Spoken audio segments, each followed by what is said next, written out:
fatos e versões. O que vai impactar na sua vida agora no Café com Política. No Café com Política de hoje, a gente está tendo o prazer de receber o novo prefeito de Belo Horizonte, Fuad Noman, do PSD. Prefeito, bom dia, bem-vindo, prazer recebê-lo aqui. Bom dia, Rodrigo, muito obrigado pelo convite. Mais uma vez aqui no seu programa, né? Com muita alegria. É isso aí. Ele já esteve com a gente aqui quando era secretário ainda de Fazenda no município de Belo Horizonte, né? E agora presente como prefeito, substituindo Alexandre Calil. Participa dessa entrevista também Marina Schettini, editora de política do jornal O Tempo. Sempre bom ter você com a gente aqui. Bom dia, bem-vinda mais uma vez, Marina. Obrigada, Rodrigo. Bom dia, prefeito. Bom dia, Adriana. Bom dia quem nos ouve, nos assiste. Ô, prefeito. Bom dia, Marina, e bom dia também ao prefeito. Isso aí. Para começar, me tira uma dúvida. Fuad Noman ou Fuad Noman? Eu conheço o senhor dos tempos que o senhor ainda era secretário no governo Aécio e a gente falava Fuad Noman. De repente alguém falou no ouvido da gente, Fuad Noman. O que é o correto, prefeito? Noman. Então, a partir de hoje, institucionalizaremos aqui Fuad Noman como a pronúncia correta do nome do prefeito de Belo Horizonte, porque a gente já discutiu diversas vezes aqui sem saber realmente qual era a pronúncia correta. O senhor está dizendo, então está dito. Prefeito, para começar, quando o senhor assumiu a Prefeitura de Belo Horizonte, o senhor disse que faria alguns ajustes na administração Calil. Que ajustes são esses e quais as mudanças, eventualmente, que o senhor já está fazendo, que vão para além daquilo que a gente noticia, como, por exemplo, o secretariado? Bom, em primeiro lugar, o meu objetivo era manter toda a equipe do prefeito Calil, porque é uma equipe que veio trabalhar há mais de 5 anos, né? 6 anos e pouco, e é uma equipe altamente qualificada e que fez um trabalho belíssimo, né? E eu participei de todo esse trabalho. Mas alguns secretários optaram por sair junto com o prefeito Calil, e logicamente a gente entende essas questões, e eu fomos obrigados a fazer algumas mexidas lá no secretariado. Basicamente, nós trouxemos de fora o secretário de Comunicações, que é o Michalik, e a secretária de Saúde, que é a doutora Cláudia Navarro. Os demais foram movimentações internas, em que o secretário saiu de um lugar, foi para outro. Ou seja, o meu objetivo nós temos um programa de governo pelo qual fomos eleitos. Vamos cumpri-lo. Temos um planejamento feito para esse governo. Vamos cumpri-lo. E com a equipe mais harmônica possível. Não tem grandes modificações. Prefeito, falando um pouquinho do transporte, né? Que é o nosso calcanhar de Aquiles aí na cidade, tem sido alvo de muitas reclamações da população e das empresas que reclamam que não tem como continuar funcionando. A gente está em vias aí de ter que aumentar o preço da passagem. Eu queria ver o que a prefeitura está fazendo, como que a prefeitura está se planejando. A prefeitura já foi notificada, a decisão da justiça já tem alguns dias, né? A gente até pensa aí que está demorando um pouco, essa notificação costuma acontecer de forma mais ágil. A prefeitura já tem o recurso que vai impetrar pronto. Qual que é a programação de vocês? Bom, em primeiro lugar, a gente precisa entender assim, a justiça não nos notificou ainda e como tal nós não temos condição de recorrer. Mas estamos tudo pronto, estamos preparados para tão logo recebamos a notificação, possamos entrar com o recurso. A preocupação maior é porque o aumento que está proposto é muito grande, né? Os ônibus não são reajustados desde 2018, isso acumulado deu hoje mais de 30% de aumento. E é inadmissível imaginar que nós vamos atingir, aumentar os ônibus nesse preço. Por outro lado, nosso grande projeto é o subsídio que nós estamos dando. É um projeto de lei que está na Câmara, no qual a gente reduz o preço da passagem e paga toda a gratuidade que hoje existe. A gratuidade é uma lei federal e algumas municipais, pequenas, mas que inclui no preço da passagem do usuário todas aquelas pessoas que não pagam a passagem. O que é muito injusto, né? Porque o trabalhador que vai para casa, vai para o trabalho, paga a passagem, ele dali dentro daquela passagem, ele está pagando um percentual dos idosos, dos aposentados, que têm o direito, mas não estão lá. Então, nosso objetivo vamos pagar a gratuidade. Com isso, eu posso desonerar a passagem, ela cai de 4,50 para 4,30 e nós pagamos essa gratuidade. Está na Câmara um projeto, eu tenho fé que a gente vai conseguir aprovar. A Câmara tem tido algumas reações, pedido algumas alterações. Inclusive, da nossa conversa de ontem, surgiu a necessidade de fazer um acordo para que em esse projeto ser aprovado, haja uma melhoria da prestação de serviço. Porque hoje nós estamos com uma situação ruim, né? os ônibus. As empresas de ônibus estão numa situação financeira caótica. O metrô está em greve, o que aumenta muito o volume de passageiros. Os aplicativos subiram demais o preço, então nós estamos no pior dos mundos. Então o meu objetivo é rapidamente tentar que a Câmara aprove esse projeto, e ela aprovando, esse acordo da Justiça estaria de alguma forma superado, aí não precisaria aumentar a passagem. Agora, não acontecendo esse aumento, essa aprovação do projeto, num prazo rápido, nós vamos ter que aumentar a passagem. E aí vamos ter que estudar com o juiz e com as empresas o que nós podemos fazer em termos de aumento de passagem. A situação é difícil, mas nós estamos trabalhando fortemente para resolvê-la. O senhor fala que, aí na fala do senhor, e o Cetra admitiu isso na semana passada, que precisa melhorar o serviço, né? O Cetra diz, inclusive, que não cumpre o quadro de horário. Por que até hoje nada foi feito para que o Cetra cumprisse o que está no contrato? E o que a prefeitura pretende fazer daí até chegar esse acordo, até chegar essa aprovação do projeto, para que isso seja feito? Essa fiscalização, ela está sendo feita? Como, prefeito? Ela está sendo feita. O quadro de horários é uma questão complexa, né? O quadro de horários, nós temos que entender que antes da pandemia, nós transportava 1.200.000 passageiros dia, né? Depois da pandemia, isso caiu para 400, 500 e nós estamos devagarinho voltando. Só que pelo preço da passagem, pelos custos de diesel, de salário, hoje as empresas alegam que cada ônibus que elas põem na rua tem um prejuízo acumulado. Então, elas evitam de colocar muitos ônibus para fazer isso. E nós estamos forçando, estamos multando as empresas, criando uma série de restrições, mas são coisas que não têm um resultado imediato, né? O resultado imediato é assim: precisamos de resolver o presente, que é essa dificuldade, recurso para os ônibus, ou para o bem da passagem, ou benefício, e reestudar esse contrato todo para frente, mudar esse contrato, porque esse contrato é velho, é de 2008, interessante que no mundo atual 2008 é muito velho já, né?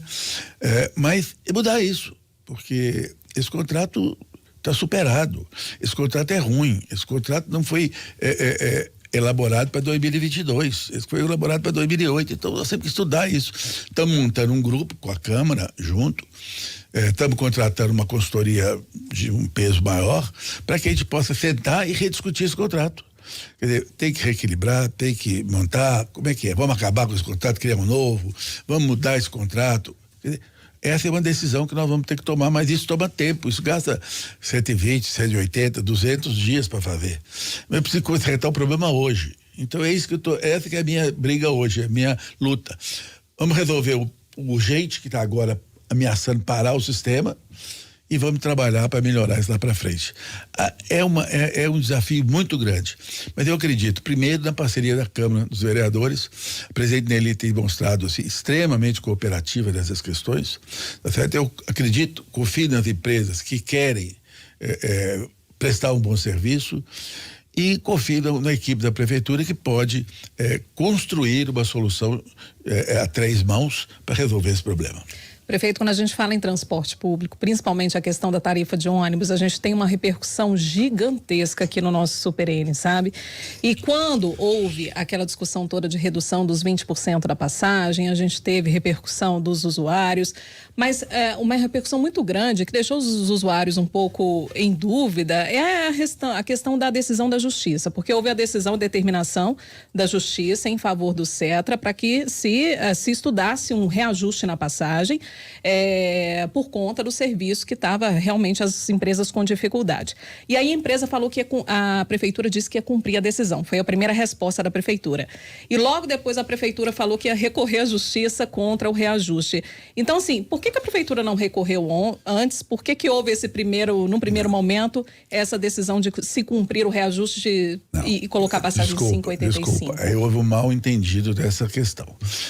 O que eu disse sempre é o seguinte: decisão da justiça se cumpre. Sim. Ponto. Eu não vou deixar de cumprir uma decisão da justiça em momento nenhum, porque isso é antidemocrático, isso é... Agora, eu vou recorrer.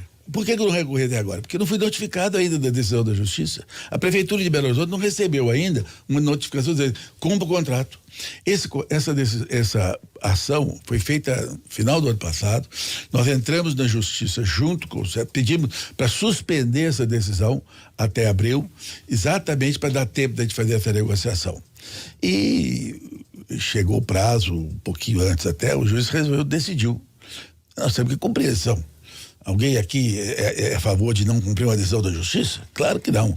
Agora, qual é meu instrumento para rediscutir essa decisão? É recorrer. É isso que nós estamos com o nosso recurso pronto também do advogado. A hora que nós recebemos, eles vamos mandar para lá. E aí, eu espero que nesse intervalo a Câmara acelere o processo, porque nós temos um argumento novo.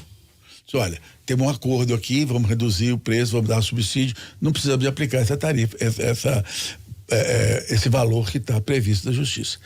Em qualquer situação, eu quero deixar muito claro, eu não tenho nenhuma intenção de aplicar os 30%. Se eu tiver que aumentar a tarifa, eu vou ter que aumentar, porque a decisão está tomada. Se eu recorrer e perder, eu vou ter que tomar a decisão. Mas nós vamos ter que rediscutir isso, porque 30% para a população é inadmissível. Prefeito, o senhor fala que não tem intenção e que negociou com as empresas até que a Justiça definisse, o juiz definiu. Não tem mais negociação com as empresas, então? Não, acabou? Não, pelo contrário, as empresas todo dia estão batendo a nossa porta, dizendo, pelo amor de Deus, resolve esse problema, nós não estamos aguentando, como é que fica? O que nós não podemos é fazer nenhum movimento em descumprimento da Justiça e sem a Câmara tomar a decisão. Nós estamos aqui hoje no meio de uma discussão. A Justiça manda dar 30%, a Câmara pode aprovar a redução da passagem e a Prefeitura fica aqui esperando onde é que pode atuar, porque não tem como fazer diferente, né? Depende da Câmara. Se a Câmara falar assim, não vou aprovar o projeto, eu dependo do juiz. Aí eu vou ter que cumprir a decisão. Agora, eu vou chegar perto do juiz e falar assim, juiz, me desculpa, mas 30% eu não posso dar. Transporte público é uma orientação, é uma prioridade que o senhor determinou ao líder, Bruno Miranda, na Câmara? Olha, o transporte coletivo é uma prioridade da Prefeitura inteira. E, logicamente, o nosso líder de governo está junto nisso. Tanto é que ele faz parte desse trabalho como líder do governo, desse grupo, como líder do governo. E eu acho que é uma prioridade também da Câmara. A presidente dele tem demonstrado muita sensibilidade nessa questão. E, logicamente, tem os debates e as discussões internas, porque na democracia existe oposição, existem opiniões divergentes. E eu acho que nós temos que respeitar isso, logicamente, tentando acelerar o máximo possível. O senhor trabalha com prazo? Perdão. Na Câmara, de aprovação desse projeto? Primeira coisa, nós precisamos de resolver esse impasse que foi criado ontem, não foi criado, foi levantado ontem, que a Câmara gostaria de ter um protocolo assinado junto com o Ministério Público que garantisse que as empresas vão melhorar a prestação de serviço, que é nosso objetivo também. Essa é uma ideia conjunta, né? Tanto da Câmara quanto da Prefeitura.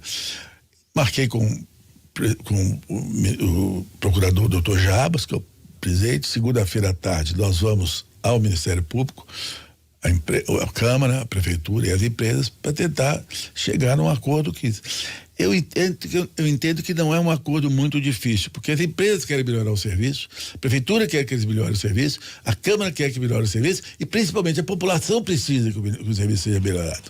Então, se nós conseguirmos esse acordo, a minha esperança é que a presidente dele possa acelerar o processo de aprovação.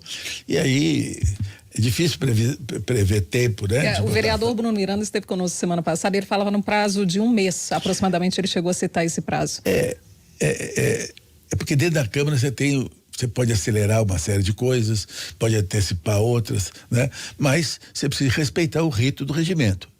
E isso nós não vamos nunca pedir a presidente para desrespeitar o rito.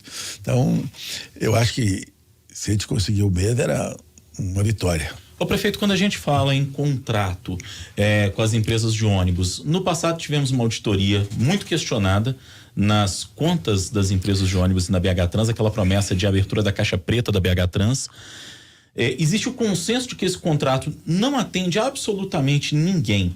O senhor trabalha com a possibilidade de fazer uma nova auditoria, uma auditoria mais confiável? E quando o senhor fala que esse contrato está velho, superado e etc., tudo aquilo que a gente ouve, inclusive do cidadão que participa aqui, muitas vezes, os nossos ouvintes, qual é o modelo de contrato, na visão do prefeito de Belo Horizonte, que deveria ser implementado para o transporte? Quisera eu ter esse desenho na cabeça pronto, né? Porque é um desafio. É um desafio. Nós estamos avaliando outros modelos que estão em outros lugares, né? Em outros países que funcionam, em outras cidades que funcionam. Mas voltando ao caso da auditoria, nós já estamos com o termo de referência pronto para lançar um chamamento público ou uma edital de licitação, avaliando qual é a melhor alternativa, para contratar uma empresa de consultoria grande. Na vez passada, nós tivemos 2 concorrentes. Um que é essa empresa que ofereceu um preço de R$900 mil e uma segunda que ofereceu um preço de 5 milhões. Quer dizer, como a licitação não previa nenhum tipo de restrição, nós éramos obrigados a fechar com o vencedor da corrida. Foi feito isso.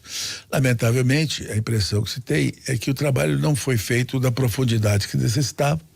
Chegaram à conclusão que nós tínhamos que colocar o preço da passagem a R$6,50. O prefeito Calil disse, negativo, não vou cumprir nada disso, né? E eu agora gostaria de contratar uma empresa, dessas grandes empresas que têm referência internacional, nacional, para que não haja dúvida, mesmo que nós tenhamos que pagar um pouco mais caro, para que eles possam chegar e sentar e dizer, esse contrato é desequilibrado, esse contrato tem esse defeito e a solução proposta é essa. E aí a gente senta, discute, debate e vamos redesenhar esse modelo e aí sim, viu, Rodrigo, buscando alternativas modernas. Onde está acontecendo isso? Hoje, a despeito de eu ser absolutamente contrário a subsídio, mas o mundo está mostrando que com a evolução a gente não terá muita alternativa a não ser ter um tipo de subsídio para isso. Mas não tem nada definido ainda. E prefeito, o senhor até, eu vou insistir nos prazos, mas é porque as pessoas têm urgência, né? Quando a gente escuta as pessoas nas ruas, elas querem saber quando. Só para a gente deixar claro, então, a prefeitura trabalha aí com essa negociação com a Câmara, para que aí nesse prazo de um mês, um pouco perto de um mês aí a gente consiga essa redução de 20 centavos na passagem, com essa negociação da Justiça. Nesse meio tempo aí, contratar essa auditoria, e o senhor falava há pouco tempo aí que essa revisão de contrato demoraria aí 200 dias e tudo. Então, é contar com essa redução, com a negociação na Justiça e para rever o contrato mais quase um ano. Eu falo quase um ano porque nós temos que completar o ciclo de negociação, de licitação da empresa. E esse é um trabalho longo. Esse contrato vem desde 2008, ele já foi revisto em 2014, 2016. Mas, assim, nós não podemos ter o otimismo de que isso resolve em 3 meses. O que é a minha preocupação? Eu quero resolver o problema hoje da emergência, para não correr risco de não termos um transporte coletivo de qualidade em Belo Horizonte. Vamos resolver isso com a obrigação de prestar o melhor serviço. Feito isso, nós vamos ganhar tempo para rever. Por isso que eu falo, não vamos apressar a solução do problema, porque a solução do problema é complexa. Pode ser que a auditoria chegue aqui em 3 meses, apresenta a proposta para nós, a solução, nós gostamos e resolvemos isso em 3, 4 meses. Mas não é essa a expectativa que nós temos. Prefeito, nós temos aqui, ainda nessa questão do transporte, uma participação de ouvinte, a gente tenta sempre prestigiar a nossa audiência. Nosso ouvinte, Michael Matias, ele é de Contagem, mas trabalha em BH. E está reclamando da questão do metrô, que o senhor até citou no começo da entrevista, e pergunta: o prefeito de Belo Horizonte pode, de alguma maneira, tentar interferir nisso, buscar uma intervenção do governo federal, por exemplo, para que se resolva, porque os prejuízos são muito grandes?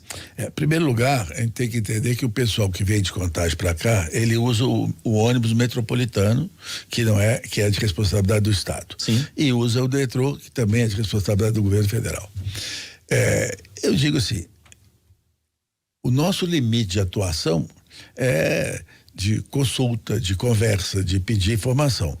Porque nós não temos interferência nesse processo, né? Nós não conseguimos chegar no metrô e falar, olha, precisa mudar isso e acabar com a greve. A greve está sendo feita, pelo que eu tenho entendido, que eu tenho ouvido da imprensa, em função da preocupação dos servidores da privatização do metrô. E essa é uma decisão Tem uma Secretaria de Desestatização no governo federal que cuida disso, que apresenta esses estudos. Nós já conversamos com eles algumas vezes, não sobre a greve especificamente, mas sobre essa privatização, e eles asseguram que isso é uma decisão tomada, que vão fazer. Então, a prefeitura tem muito pouca ação nessa discussão com o governo federal sobre a questão do metrô. Prefeito, em relação à Câmara, o senhor citou várias vezes aí o nome da presidente da Câmara, Nelly Aquino. A gente falou também sobre o líder do governo, Bruno Miranda. Como que o senhor pretende resgatar um pouco essa relação, né? Apaziguar um pouco a relação entre Câmara e Prefeitura? Uma relação que ficou muito desgastada, até mesmo por depoimentos de vereadores que nós ouvimos aqui. A gente percebia, né? Esse clima de desgaste. A troca do líder de governo, por exemplo, pelo Bruno Miranda, que tem um perfil mais conciliador, né, menos combativo do que o vereador Léo Burguês, é um passo também? Quais outras medidas que o senhor está pensando? Em primeiro lugar, eu queria dizer que na minha posse, eu fui à Câmara, eu fui muito bem recebido por todos os vereadores, todos. E todos com muita esperança de que essa relação Câmara-Prefeitura pudesse melhorar. E eu disse para todos eles que a prefeitura de braços abertos, eu preciso dos vereadores todos para conversar. Eu tenho marcado reuniões, vereadores têm me procurado, eu tenho recebido. Na greve dos professores, eu recebi toda a bancada da esquerda da Câmara para nos ajudar a resolver o problema. Eu acho que o trabalho com a Câmara é importante para a prefeitura, porque eles também estão lá com o mesmo objetivo da prefeitura, que é prestar um bom serviço. Logo em seguida, 2 dias depois, eu voltei lá para apresentar o resultado do ano anterior. Tive 4 horas lá, mais de 3 horas, 2 horas e tanto de perguntas dos vereadores, todos num ambiente muito amigável, né? Ninguém brigou, ninguém foi, pelo contrário, foram muito harmônicos, foi uma relação muito positiva. Procurei responder todos e acho que fiz isso. Então, eu diria para você que eu acho que a relação com a Câmara já resolveu. Esse teria sido um dos erros da gestão Calil, prefeito, de ter esticado muito a corda e ter antecipado, inclusive, o processo eleitoral em Belo Horizonte, se fosse para apontar talvez um erro? Só para completar a pergunta do Rodrigo, prefeito, e o que mudou assim tão rápido? Porque o senhor mudou, o senhor chegou e a relação resolveu.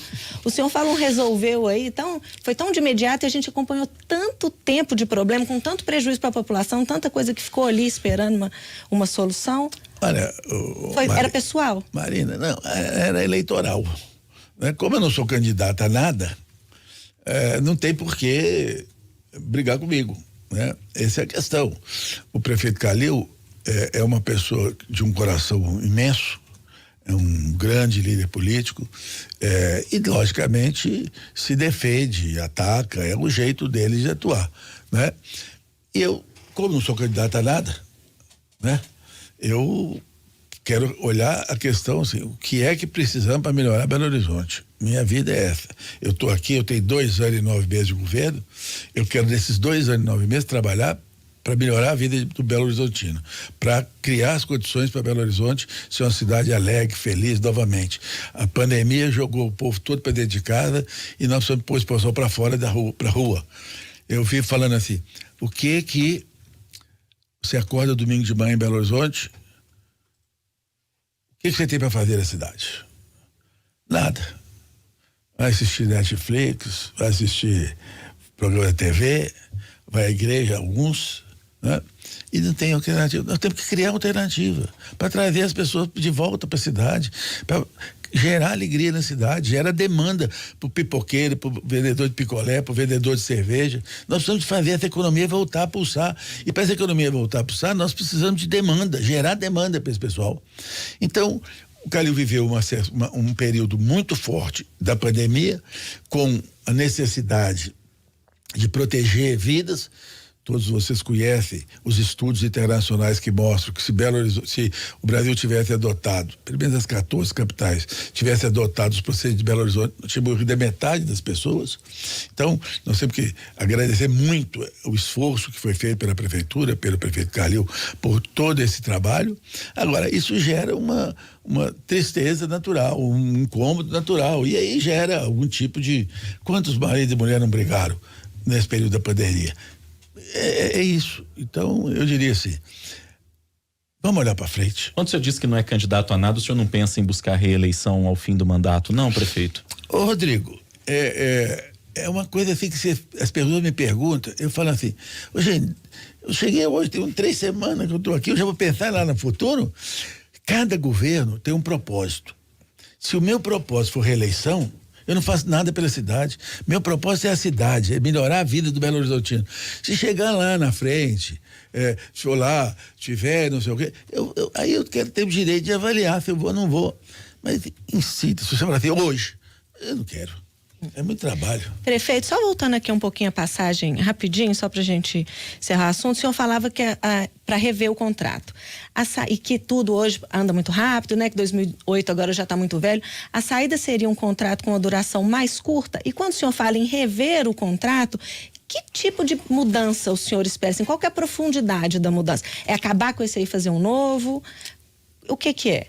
Bom, seria muito precipitado da minha parte já dar a solução para o problema que nós vamos estudar com várias mãos trabalhando. Eu vejo o seguinte, esse contrato tem, pela regra dele, que ser modernizado. Agora, ao modernizar esse contrato, eu preciso de definir um futuro para ele. Eu posso resolver o problema dele hoje, porque existem tantas regras desse contrato hoje, que se eu simplesmente chegar lá e romper o contrato, acabou, vamos começar outro, a indenização que nós teremos que pagar é um valor assustador. Então, eu quero fazer tudo com uma transição estudada, negociada, caminhando paulatinamente para uma solução que vai agradar a população, que vai permitir que a população tenha o seu ônibus, para permitir que os empresários tenham o seu trabalho, o seu rendimento, o seu lucro, que pague os seus impostos, né? E permitir que a prefeitura tenha a tranquilidade desse transporte coletivo de Belo Horizonte agora entrou no eixo. Então, é muito precipitado eu te dizer hoje, a solução vai ser tal, porque não tem essa chave mágica. Prefeito, o senhor falou que a relação entre prefeitura e Câmara resolveu. E a relação entre prefeitura e governo do estado, governador Romeu Zema, o senhor esteve com ele na cidade administrativa? Olha, eu recebi um telefonema do governador, em primeiro lugar me cumprimentando pela posse e me convidando para ir tomar um café com ele. Claramente que eu fui, porque prefeito que vai conversar com o governador tem que levar uma lista de pedido, né? E eu levei a minha lista de pedidos. O que estava na sua listinha, prefeito? Tinha muita coisa, por exemplo, a enchente do Córrego do Ferrugem que veio aqui para Tereza Cristina, tá certo? Alguns terrenos que a gente tem misturado, metade prefeitura, metade, que eu quero que passe para nós para que eu possa construir habitação popular, tá certo? Tem algumas questões de desapropriação de uma área que é responsabilidade do Estado, que eu estou pedindo ele para acelerar. É grande a lista, não vou lembrar tudo aqui não. Por quê? Eu vou perder a oportunidade de conversar com o governador e de não apresentar minhas questões. Converso, sim, e ele me chamou, com muito prazer eu vou. Se o presidente da República me chamar, eu vou também. Porque eu preciso de Belo Horizonte, eu até falei ontem. O presidente da República podia vir cá com um talão de cheque na mão para me ajudar a resolver os problemas de Belo Horizonte. Porque a cidade, não existe no Brasil nenhum município, nem São Paulo, que é capaz de sobreviver só com as receitas municipais. Ele precisa do Estado e precisa do governo federal. E Belo Horizonte não é diferente, é exatamente a mesma coisa. E se o governador me chama para conversar, eu levo meus pleitos para ele, claro. Eu levei, acho que eram 8 ou 10. Se ele me atender 2 ou 3, estou feliz da vida. E qual foi a sinalização dele? Ele vai... Muito positivo, o governador foi muito gentil comigo e já ontem já me ligou o secretário de Infraestrutura para resolver uma questão que eu ficava lá no meu pedido.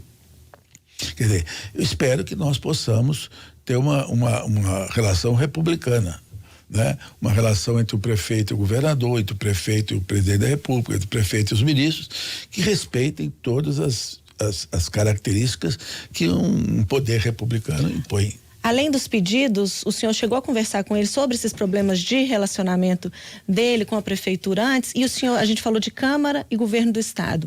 A gente fala de união, de presidência da República também, o prefeito Calil, o prefeito anterior, reclamava de que Belo Horizonte tinha sido esquecida. Já teve algum passo para melhorar essa relação também em nível federal? Olha, a relação com o governador, logicamente que eu não estou discutindo passado, eu vou discutir para frente. Passado é passado, o prefeito Calil se acertou com o governador o que pôde e sempre disse, se me chamar eu vou. Ele não chamou, ele não foi. Agora o governador me chamou, eu vou. Com o governo federal, a nossa interlocução é um pouco mais difícil, né? Não tem a proximidade que tem do governador. Mas eu tenho mandado sinais para os nossos senadores, tenho mandado sinais para os nossos deputados, dizendo, olha, o governo federal nos ajudou em 2020, mas em 21 não fez nada. Em 22 também não fez nada. Está na hora do governo federal olhar para Belo Horizonte. Belo Horizonte é uma cidade importante. Belo Horizonte tem demandas históricas. Nós precisamos fazer moradia, não tem mais nenhum investimento de casa popular. Nós precisamos combater as enchentes e as encostas que estão caindo. Não tem o dinheiro do governo federal para isso. E a prefeitura sozinha não aguenta, né? A grande vantagem de Belo Horizonte é que o nosso nível de endividamento é baixo. E nós podemos, com isso, tomar alguns empréstimos para fazer isso. Mas isso, tomar empréstimo quer dizer que tem que pagar depois. Prefeito, eu queria falar de uma outra temática, que é a temática das pessoas em situação de rua. A pandemia potencializou, é uma realidade que está cada vez mais presente na vida do cidadão belo-horizontino debaixo das marquises. Esse é um problema que ele passou da região central para muitos bairros da cidade. Sabemos que é um problema que envolve uma questão social, humana, mas também uma questão de segurança pública. O que o senhor pensa a respeito disso e por onde passa a solução para isso, já que, embora haja números até conflitantes, a sensação de todos nós que transitamos, que perambulamos pela cidade, é de que esse número de pessoas em situação de rua não para de crescer. A pandemia fez crescer muito mais, né? E tem que reconhecer isso. O que eu digo é o seguinte, morador de rua não é um problema só de Belo Horizonte. Vocês devem ter assistido aí o Oscar, e tinha um curta-metragem que o problema chama Onde Eu Moro, que era a situação de rua, de moradores de rua. Eu achava que era de Nova York, mas me falaram que não, que é de várias cidades dos Estados Unidos, situação calamitosa. Paris tem isso, Roma tem, Buenos Aires tem, São Paulo tem, Belo Horizonte, em Minas, o Rio tem. A única diferença desses dois cenários é que o de Belo Horizonte é problema nosso resolver, né? O de Nova York é do prefeito de Nova York, mas aqui é o prefeito de Belo Horizonte. E eu preciso de entender claramente o que é o motivo pelo qual essas pessoas estão na rua. E são vários motivos, né? Tem uma pessoa que vive da droga e está orando, tem um que veio do interior e não consegue moradia, foi para a rua, tem a pandemia que tirou o emprego das pessoas e mandou, tem o marido e mulher que brigaram na pandemia e veio para a rua, um dos dois. Ou seja, tem vários motivos. Então, o que eu estou fazendo? Eu estou contratando uma pesquisa da Universidade Federal de Minas Gerais para que eles façam um mapeamento e segregue os grupos de pessoas, para que a gente possa ter uma política específica para cada um desses segmentos.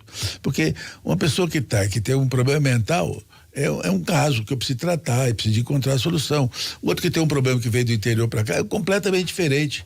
Então nós temos que ter uma política para essas pessoas que respeite primeiro a integridade dessas pessoas, né? São cidadãos, são pessoas da cidade, são pessoas que merecem todo o respeito e não é porque estão vivendo uma situação de rua que pode ser tratado como qualquer outro tipo de coisa. Se fosse um indigente. Indigente, nós temos que respeitar essas pessoas. Agora, nós temos que arrumar solução para eles. Não é um problema rápido. Não é uma coisa que eu posso chegar, pegar o caminhão da prefeitura e vai lá, arranca tudo e joga fora, manda o pessoal. Não posso fazer isso, claro que não vou fazer, porque, como eu disse, nós temos que respeitar essas pessoas, mas eu preciso de apresentar uma proposta. E para apresentar uma proposta, eu preciso de construir uma política compatível com a necessidade de cada um. Isso a gente está fazendo. Tem um grupo estudando isso, estamos esperando acabar de fechar o contrato com o FMG para que a gente fala o FMG, mas são aquelas fundações ligadas, né?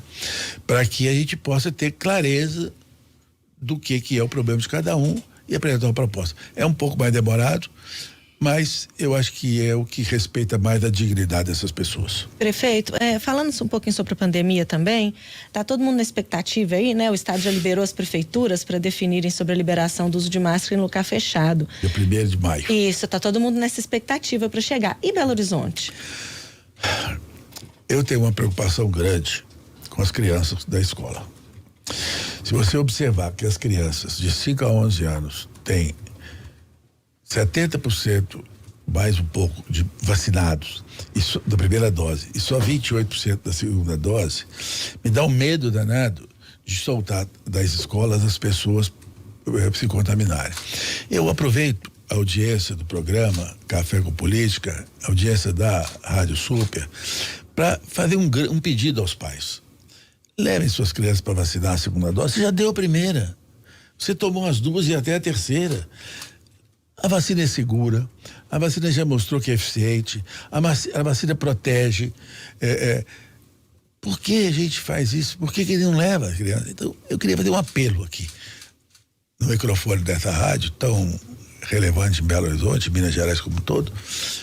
Pais, por favor, leve as crianças para tomar a segunda dose da vacina. E aí nós vamos ter tranquilidade para liberar as vacinas, a máscara, com segurança. Porque eu fico com medo hoje de pegar numa escola que tem lá 10 alunos, 3 estão numa cidade, 7 não estão, e isso transmitir para a família dos outros, a pessoa toda. E aí tem que lembrar que 73% das pessoas que estão internadas com Covid são pessoas que não tomaram vacina. E esse índice precisa chegar a quanto? Isso, o senhor trabalha com uma meta? Olha, eu queria que ela aumentasse. O ideal é que ela chegasse nos 70% dos outros. Mas na hora que a gente conseguir crescer isso e começar a retomar essa segurança, 40, 50, vamos para frente, eu acho que nós teríamos condição de fazer isso. Eu tenho usado isso como meta, mas eu também não posso obrigar nenhum pai, nem mãe, nem responsável de levar as crianças. E também não posso condenar a sociedade toda a ficar eternamente com a máscara no ambiente fechado, porque alguns pais não quiseram levar. Mas o meu apelo é que os pais levem. O meu apelo é isso. O senhor vai fazer a prefeitura vai fazer alguma reavaliação perto do dia 1º de maio para ver esse percentual? Pode ser que a PBH vá com a data de 1º de maio para liberar, ou essa data já foi descartada? Não, nós não temos data. Nós temos uma ameaça, vamos chamar assim, desenvolvida pelo pessoal da Fiocruz, em que em 2 semanas pode ter um pequeno repique daquela variante da Ômicron, a B2, não sei o que lá. Então, com certeza, nessas 2 semanas não vou fazer nada. Eu vou esperar se tem isso mesmo. Porque se eu mando tirar a máscara, autorizo tirar a máscara hoje, daqui 2 semanas esse negócio volta, é um perigo. Então, eu vou respeitar essas 2 semanas. A partir daí, nós vamos continuar insistindo.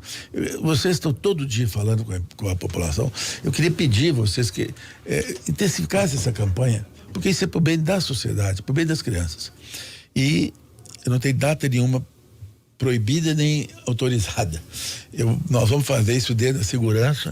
A nossa secretária de saúde está estudando isso detalhadamente. Nós estamos avaliando todos os modelos. Graças a Deus tem diminuído muito o índice de morte, de infecção, mas ainda está bom em 30, 40, 50. E 30, 40, 50 pessoas morrer é doloroso demais, né? Graças a Deus, esses 2 últimos dias não teve morte nenhuma. Eu espero que continue. Se continuar, também aí nós estamos muito mais tranquilos. Mais cedo a gente até falava do prazer que a gente teve, sabe, prefeito, de dar essa notícia que há 2 dias aqui em Minas a gente não tem registro de morte, que a gente esperou por muito tempo para dar essa notícia, que hoje a gente deu aqui com muita alegria essa informação para o nosso público. A gente está chegando ao fim da entrevista, prefeito, e certamente ainda teremos aqui toda a sorte de perguntas para fazer, mas ainda nessa temática da Covid, antes da gente ir para nossa hora do bate-pronto, eu queria fazer mais uma pergunta para o senhor. O encerramento do comitê de enfrentamento à Covid gerou polêmica entre médicos, entre especialistas. De onde veio essa decisão e por que o encerramento desse trabalho formal do comitê, prefeito? Não, em primeiro lugar, preciso dizer que essa decisão não foi eu que tomei. Essa decisão foi tomada quando se criou o decreto de emergência. O comitê foi criado para vigir durante o decreto de emergência.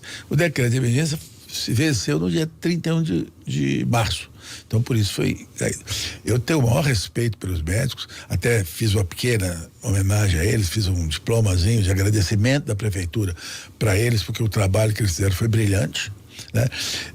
Pedi a eles que qualquer situação que eles pudessem nos ajudar ainda, eles se comprometeram a fazer isso. A doutora Cláudia tem um bom relacionamento com todos eles. Eu diria assim, não houve nenhuma ruptura, nada que a gente afastou porque não quer, pelo contrário. Eu só não posso, eu só tive que encerrar, teve que encerrar porque o decreto que criou mandou encerrar. Questão legal. Mas nós estamos junto com eles, participam eventualmente de alguns outros contratos, se colocaram plenamente à disposição da Secretaria de Saúde e da Prefeitura para trocar ideias sobre esse assunto. Essa informação que eu dei da Fiocruz foi vinda do grupo, eles, quando eu os convidei, simbolicamente um diplomazinho, só para deixar registrado o trabalho que eles fizeram. E eles aqui me falaram, olha, toma esse cuidado, que eu perguntei, e a máscara? E eles falaram, olha, toma esse cuidado, tem que ver assim. Eu acho que foi um trabalho belíssimo que eles fizeram. Belo Horizonte tem que agradecer muito os três, tá certo? E nosso respeito a esse trabalho é intenso. Hora do bate-pronto. No Café com Política. Hora do bate-pronto. Prefeito, perguntas objetivas, respostas objetivas, é como se fosse um ping-pong. Podemos começar? Podemos. Vamos lá. O maior desafio do senhor como prefeito? Fazer Belo Horizonte ser feliz. Fuad Noman vai buscar a reeleição? Não é hora de pensar em reeleição, nem de avaliar essa situação. Fuad Noman quer ter 2 anos e 9 meses de um governo voltado para Belo Horizonte. O governador Romeu Zema? É um governador do estado, merece todo o nosso respeito e nós vamos cobrar dele sempre coisas para Belo Horizonte. O presidente Jair Bolsonaro? Quero que ele venha aqui com o cheque na mão, porque Belo Horizonte precisa muito do governo federal. O ex-prefeito Alexandre Calil? Um grande amigo, um grande líder, e se a população assim escolher, ele se candidatar de fato, será o grande governador. A presidente da Câmara, Nelly Aquino? Uma amiga querendo resolver o problema de Belo Horizonte junto com a prefeitura. Fuad Noman por Fuad Noman em uma frase. Um Belo Horizontino que ama essa cidade, que tem 50 anos de experiência e que vai fazer tudo para Belo Horizonte que ele entender que seja bom para Belo Horizonte. É mais de uma frase, mas é porque Belo Horizonte merece muito mais do que de uma frase. Belo Horizonte merece toda a nossa dedicação, todo o nosso empenho. Prefeito de Belo Horizonte, Fuad Noman, aqui no Café com Política. Prefeito, queria agradecer a presença do senhor, a atenção com os nossos ouvintes, com toda a nossa equipe, viu? E esperamos recebê-lo em outras oportunidades aqui para falar sobre a cidade. Muito obrigado pelo convite, estar aqui, é uma honra estar conversando com vocês todos e com o público, o ouvinte da Rádio Super, porque é para esse povo que nós temos que trabalhar, né? Eu gostaria que eles me conhecessem um pouco, sabe? Porque quando se votou no Calil, né? Às vezes nem observaram que do lado do Calil tinha o meu retrato lá, né? Então a gente precisa saber que Fuad foi eleito junto com o Calil e é um sujeito experiente, tem 50 anos de serviço público, já trabalhei no governo federal, no governo estadual, no governo municipal, já fui presidente de empresa, fui diretor de banco, tem uma história de vida, fui consultor do FMI, eu tenho uma história de vida com muita experiência acumulada e que eu quero dedicar toda essa experiência para a cidade de Belo Horizonte. Marina Schettini, editora de política do Jornal Tempo, participando com a gente aqui do Café com Política. Mais uma vez, obrigado, sempre bom ter você com a gente aqui, Marina. Obrigada, Rodrigo, Adriano, prefeito, muito obrigado por falar com a gente, obrigado quem nos ouve, quem nos assiste.